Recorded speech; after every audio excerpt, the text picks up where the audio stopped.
अब आगे एक वाणी है परमात्मा की, क्योंकि दास आज बहुत ही जो मतलब शॉर्ट में लेके चल रहा है। कम से कम ये 30 वीडियो है, और 30 वीडियो को जैसे और दिन दास जो वीडियो बनाता है, अगर उस हिसाब से अगर चलेगा तो कम से कम भी नहीं तो 20 से 25 घंटे लगेंगे। और दास चाहता है कि सुबह तक अपना सारा जो मैटर है वो क्लियर हो जाए।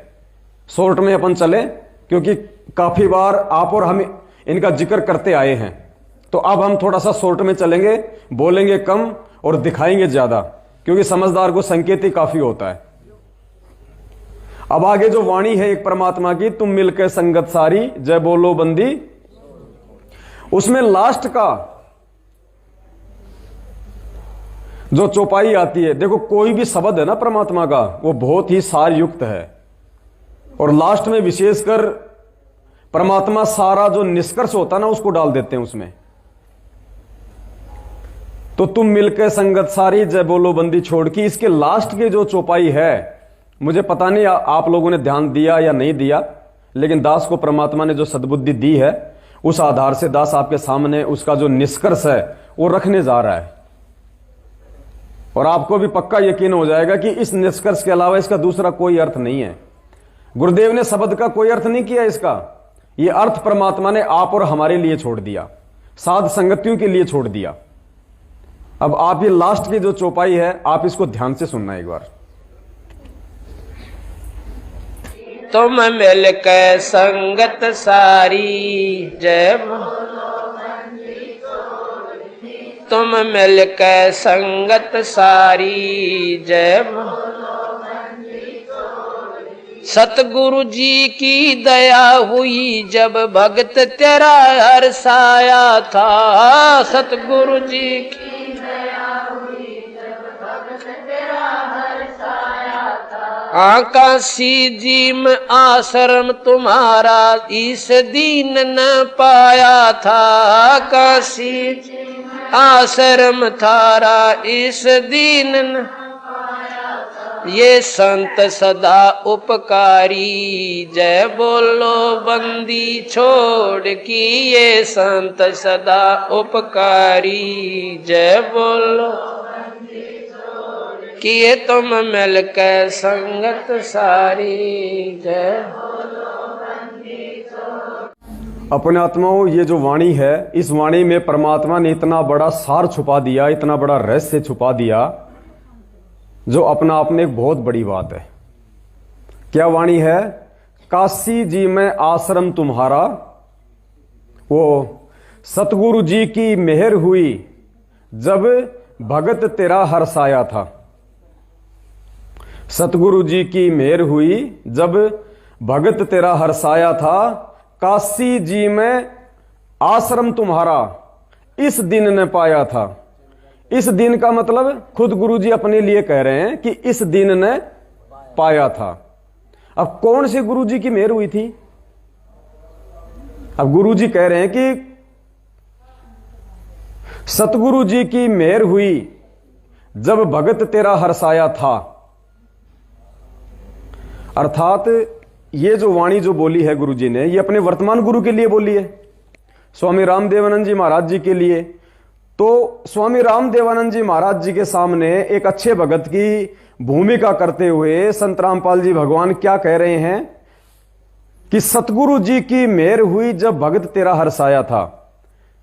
अर्थात उनके वर्तमान में जो मुंह बोले गुरु हैं स्वामी रामदेवानंद जी महाराज, उनको कह रहे हैं कि सतगुरु जी की मेहर हुई जब भगत तेरा हर्षाया था, 650 साल पहले।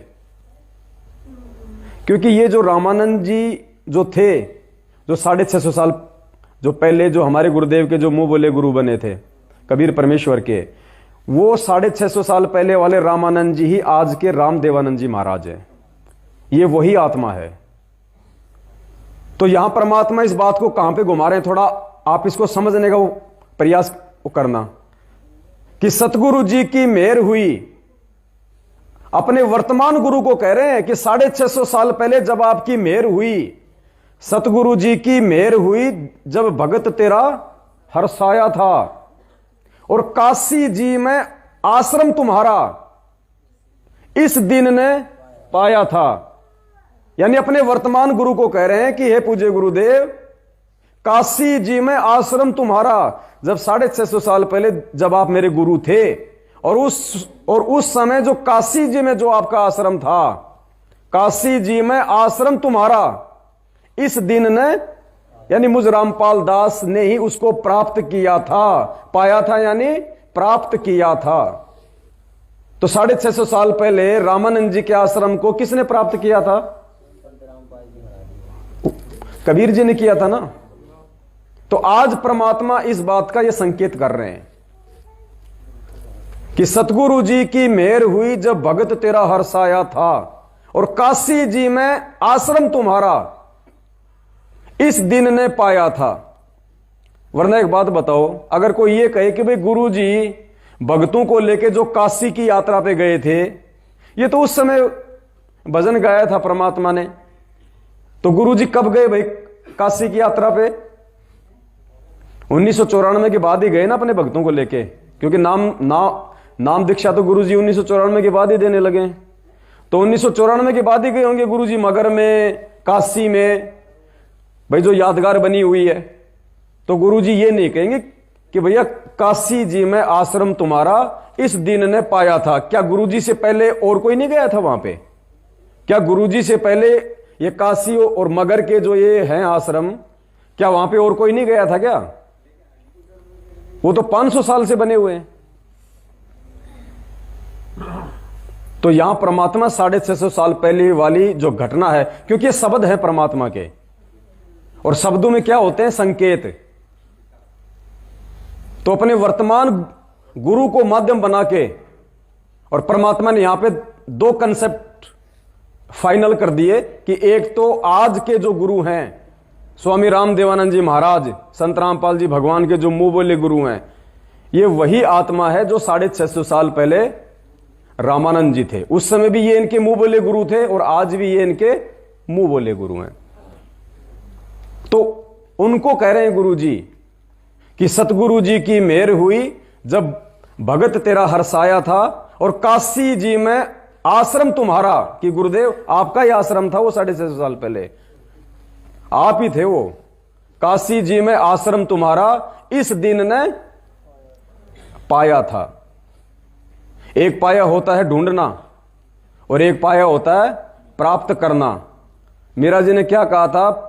पायो जी मैंने राम रतन धन पायो, प्राप्त किया। और जितने भी जो शब्द हैं परमात्मा के, उनमें इतने सारे जो है वो गूढ़ रहस्य छुपे हुए हैं, और इन संकेतों के माध्यम से ही हमने इन चीजों को समझना पड़ेगा कि आज इस पृथ्वी पे कौन है, असल में वो कबीर परमात्मा कौन है। तभी तो गुरुजी ने कहा सबसे पहले कि आज आपने सबसे पहले यह निर्णय करने पड़ेगा कि हु इज गॉड, परमात्मा कौन है। और वैसे भी गुरुजी अपने सत्संगों में हजारों बार कहते हैं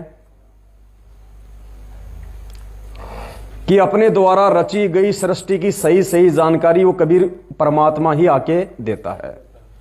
इस 21 ब्रह्मांड में कोई भी प्राणी सत्संग करने का अधिकारी, बोलते हैं ना गुरुजी, क्या कह रहे हैं? अब देखो गुरुजी बोल रहे हैं, हम सुन रहे हैं, लेकिन इस शब्द में कितना बड़ा रहस्य है। गुरुजी कह रहे हैं कि इस 21 ब्रह्मांड में कोई भी प्राणी सत्संग करने का अधिकारी, तो फिर गुरुजी कौन है? क्या करें? कोई भी प्राणी सत्संग करने का अधिकारी नहीं है। तो गुरुजी सत्संग कर रहे हैं ना, तो प्राणी तो सत्संग करने का अधिकारी है ही नहीं। तो फिर संत रामपाल जी भगवान फिर कौन है? अब देखो छोटी छोटी बातों के अंदर ये सार छुपे हुए हैं, ये रहस्य छुपे हुए हैं छोटी छोटी बातों के अंदर।